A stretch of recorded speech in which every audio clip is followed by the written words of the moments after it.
Hey everyone. I want to talk about something important today because it's time to get back to our roots around free expression on Facebook and Instagram. I started building social media to give people a voice.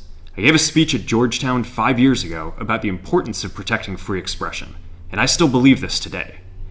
But a lot has happened over the last several years. There's been widespread debate about potential harms from online content. Governments and legacy media have pushed to censor more and more. A lot of this is clearly political, but there's also a lot of legitimately bad stuff out there. Drugs, terrorism, child exploitation. These are things that we take very seriously, and I want to make sure that we handle responsibly.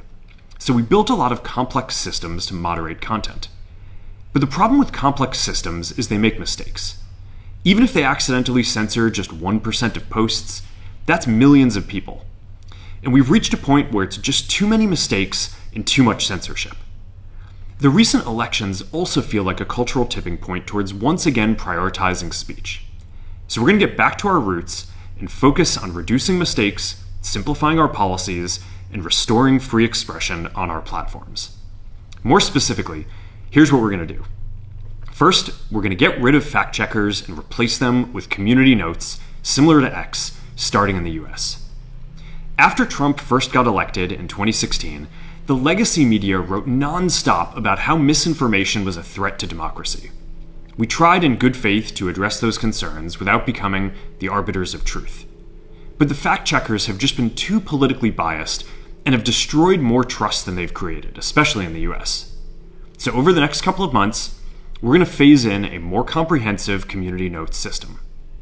Second, we're going to simplify our content policies and get rid of a bunch of restrictions on topics like immigration and gender that are just out of touch with mainstream discourse.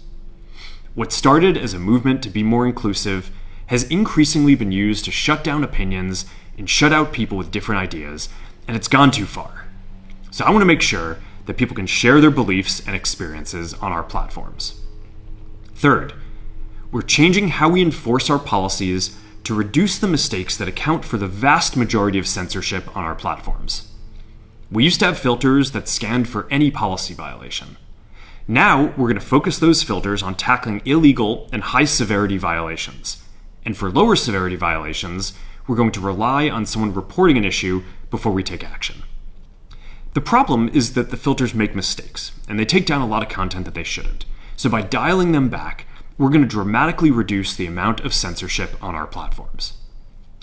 We're also going to tune our content filters to require much higher confidence before taking down content.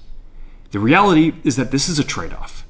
It means we're going to catch less bad stuff, but we'll also reduce the number of innocent people's posts and accounts that we accidentally take down. Fourth, we're bringing back civic content. For a while, the community asked to see less politics because it was making people stressed. So we stopped recommending these posts. But it feels like we're in a new era now, and we're starting to get feedback that people want to see this content again. So we're going to start phasing this back into Facebook, Instagram, and Threads while working to keep the communities friendly and positive. Fifth, we're going to move our trust and safety and content moderation teams out of California, and our US-based content review is going to be based in Texas. As we work to promote free expression, I think that it will help us build trust to do this work in places where there is less concern about the bias of our teams. Finally, we're going to work with President Trump to push back on governments around the world that are going after American companies and pushing to censor more. The US has the strongest constitutional protections for free expression in the world. Europe has an ever-increasing number of laws institutionalizing censorship and making it difficult to build anything innovative there. Latin American countries have secret courts that can order companies to quietly take things down. China has censored our apps from even working in the country. The only way that we can push back on this global trend is with the support of the US government. And that's why it's been so difficult over the past 4 years when even the US government has pushed for censorship. By going after us and other American companies, it has emboldened other governments to go even further. But now we have the opportunity to restore free expression, and I am excited to take it. It'll take time to get this right, and these are complex systems. They're never going to be perfect. There's also a lot of illegal stuff that we still need to work very hard to remove. But the bottom line is that after years of having our content moderation work focus primarily on removing content, it is time to focus on reducing mistakes, simplifying our systems, and getting back to our roots about giving people voice.